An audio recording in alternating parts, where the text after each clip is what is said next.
Somebody, somewhere today, is going to say something specifically designed to make you lose control. A comment engineered to sting, a tone meant to corner you, a jab thrown just to see if you'll flinch.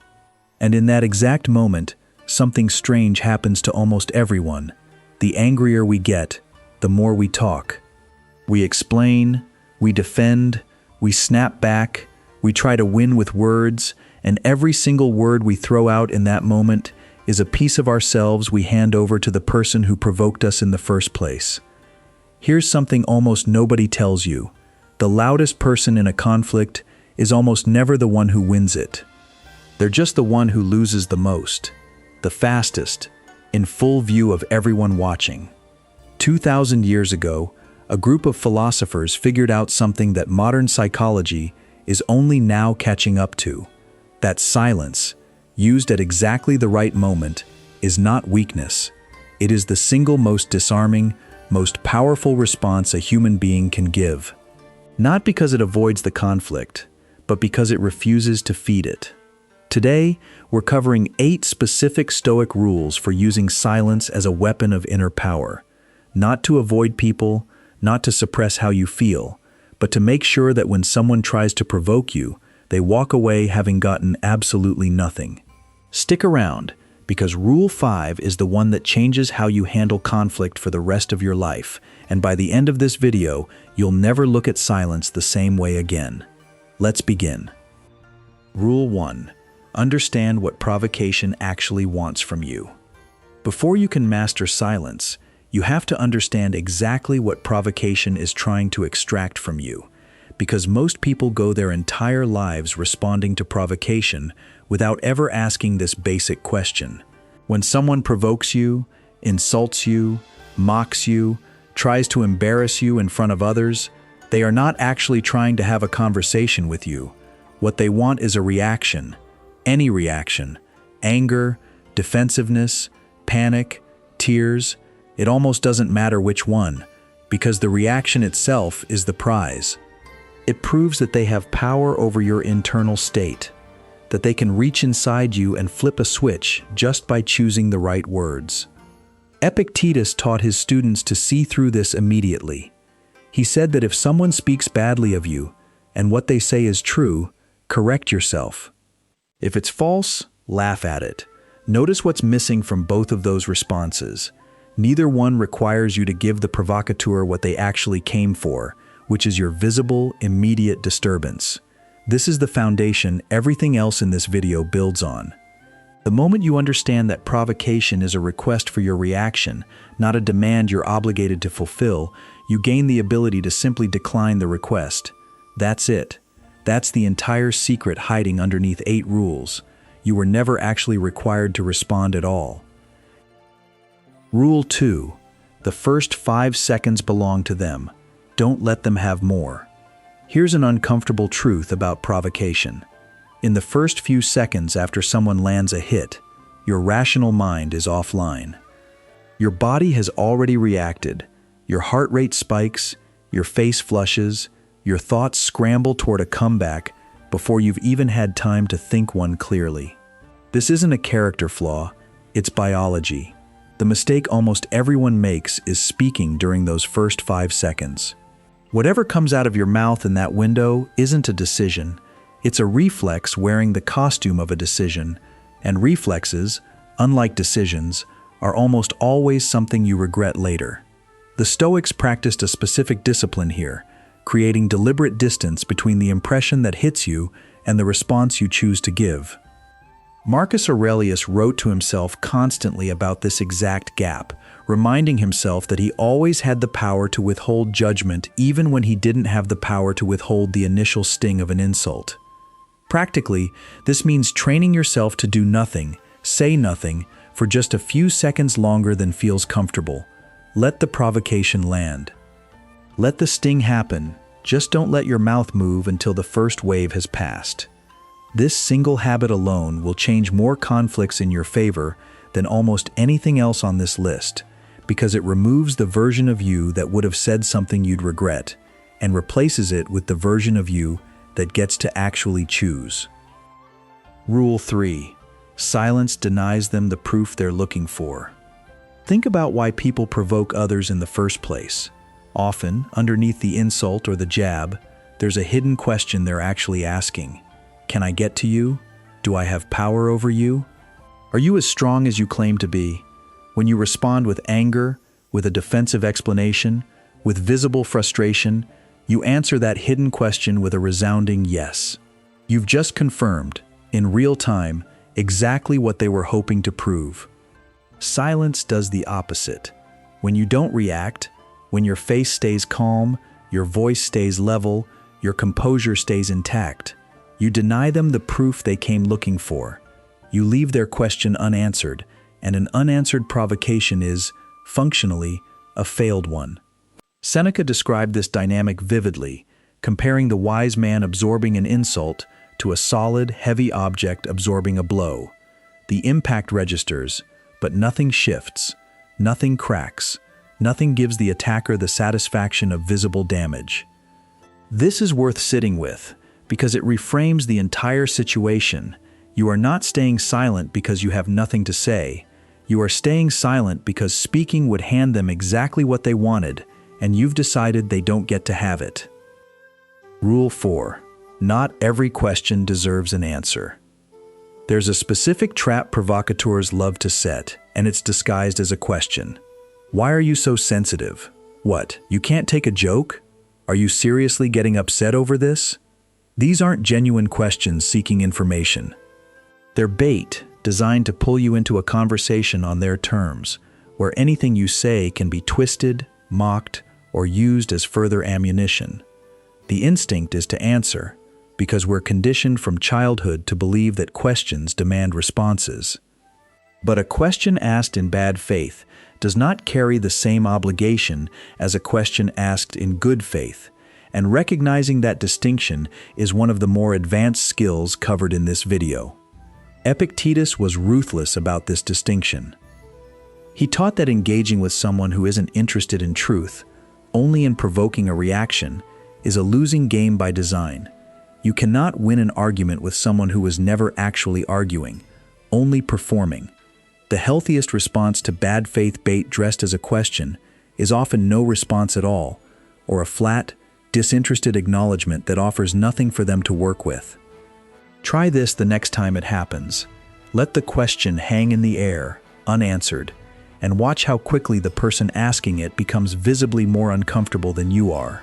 Silence, in response to a loaded question, is often more unsettling to the provocateur than any comeback could ever be, because it signals that you saw exactly what they were doing and you simply chose not to play.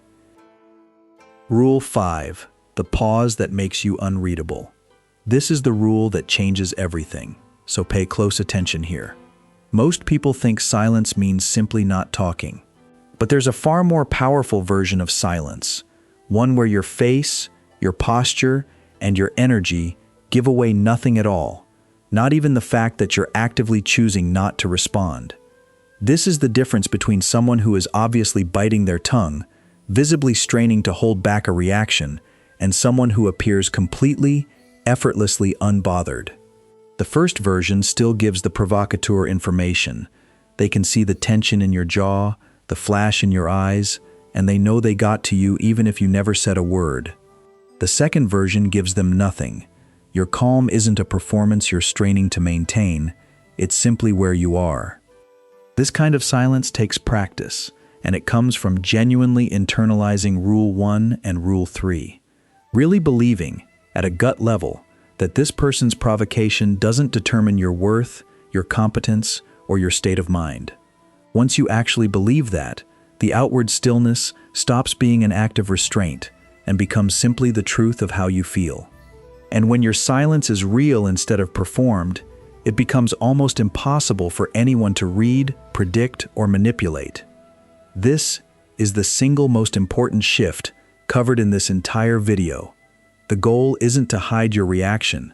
The goal is to genuinely not have the reaction they were fishing for in the first place. Rule 6. Silence is not the same as suppression. We need to pause here and correct a dangerous misunderstanding, because if you take this advice the wrong way, it can quietly damage you instead of strengthening you. Staying silent when provoked does not mean stuffing your emotions down, pretending you feel nothing, and letting resentment build up unspoken until it eventually explodes somewhere else, at someone who didn't deserve it. That's not Stoic discipline, that's just delayed dysfunction. The silence we're describing is external, not internal. You are allowed to fully feel the sting of an insult, to privately acknowledge that something hurt, to process real frustration or anger. The discipline is in what you choose to display and act on in that provoking moment, not in pretending the emotion doesn't exist at all. Marcus Aurelius wasn't emotionless. He wrote pages of private reflection specifically because he needed somewhere to process what he felt. The point wasn't suppression. The point was that his emperor's public face wasn't dictated by whatever emotional turbulence he was privately working through. Practically, this means giving yourself permission, later, in a safe space, journaling, talking to someone you trust, simply sitting with the feeling, to actually process what the provocation stirred up in you. The silence is for the moment of provocation itself. It is not a lifelong policy of never acknowledging that something affected you. Rule 7. Let your results speak where your voice didn't. One of the most satisfying long-term outcomes of practicing silence under provocation is this. While the other person is busy provoking, escalating, and performing, you're free to keep building, keep working, keep moving forward, completely undistracted by the fight they wanted to pull you into. Marcus Aurelius wrote about not needing to explain or defend himself to critics because his actions and his character, sustained over time, made arguments that words never could. This is worth internalizing as a long-game strategy, not just a moment-to-moment technique. Every time you decline to engage with a provocation and instead redirect that same energy into whatever you were actually trying to accomplish, you widen the gap between you and the person who was hoping to slow you down. This is often the part people underestimate the most. The instinct in the moment of provocation is to think that silence means losing ground, that the person who spoke last, loudest, or most cleverly somehow won. But 6 months later, nobody remembers who had the sharper comeback in a heated exchange. What people remember, what actually accumulates, is who kept showing up, kept producing, kept building, while the other person was still stuck relitigating an argument that everyone else has already forgotten. Rule 8. Know when silence isn't the right tool. A complete, honest picture of this topic requires acknowledging something most videos on this subject skip entirely. Silence is a tool, not a universal rule, and using it in the wrong context can cause real harm. If you are being genuinely mistreated in a way that requires action, harassment, abuse, exploitation, a boundary being violated in a way that has real consequences for your safety or well-being, silence is not the appropriate Stoic response. The Stoics were not advocates for passive endurance of genuine harm. Seneca, Epictetus, and Marcus Aurelius all took decisive, sometimes very public action when circumstances actually called for it. Silence under casual provocation is a strategic choice about not feeding pointless conflict. Silence in the face of real harm is a completely different, much riskier decision, and conflating the two can leave you enduring things you should never have to endure quietly. The practical distinction is this: is this provocation designed to get a reaction out of me for someone's entertainment or ego, with no real stakes beyond my emotional response? Then silence is often your strongest move. Is this a situation with genuine consequences to your safety, your rights, your ability to function, that requires clear, direct action or communication? Then silence is the wrong tool entirely, and speaking up, seeking help, or taking concrete action is what the moment actually calls for. Wisdom, in the Stoic sense, was never about blindly applying one rule to every situation. It was about correctly reading which situation you're actually in and choosing your response accordingly. Bringing it all together. Let's walk back through what we've covered. because these 8 rules build directly on each other. Provocation is a request for your reaction, and you're allowed to decline it. The first few seconds after being provoked belong to your reflexes, not your judgment, so let them pass before you respond. Your silence denies the provocateur the proof they're fishing for. Not every question, especially bad faith ones, deserves an answer. The most powerful silence is the one that isn't strained or performed, but genuinely calm, because you no longer need their approval. That silence is external composure, not internal suppression. You're still allowed to feel things and process them elsewhere. Your consistent results, over time, say more than any comeback ever could. And finally, silence is a tool for specific situations, not a blanket response to every form of conflict you'll ever face. Put together, these rules aren't about becoming distant, cold, or unfeeling. They're about refusing to hand your internal state over to anyone who hasn't earned the right to touch it, while staying honest enough with yourself to know the difference between a petty provocation and a real problem that actually needs your voice. The next time someone says something specifically designed to get a reaction out of you, remember this: they are asking a question with their provocation, whether they realize it or not. Do you belong to me right now? Silence, chosen deliberately and calmly, is the only answer that says no. You don't owe every provocation a response. You don't owe every insult a rebuttal. You don't owe every bait-laced question an explanation. What you owe yourself is the discipline to know the difference, and the strength to choose stillness when stillness is the stronger move. If these 8 rules gave you something to carry into your next difficult conversation, subscribe to Mind and Method, because next week we're going even deeper, covering the exact daily mental exercises the Stoics used to build this level of composure long before the provocation ever arrives. Until then, say less, feel what you feel privately, and let your calm be the only answer they get.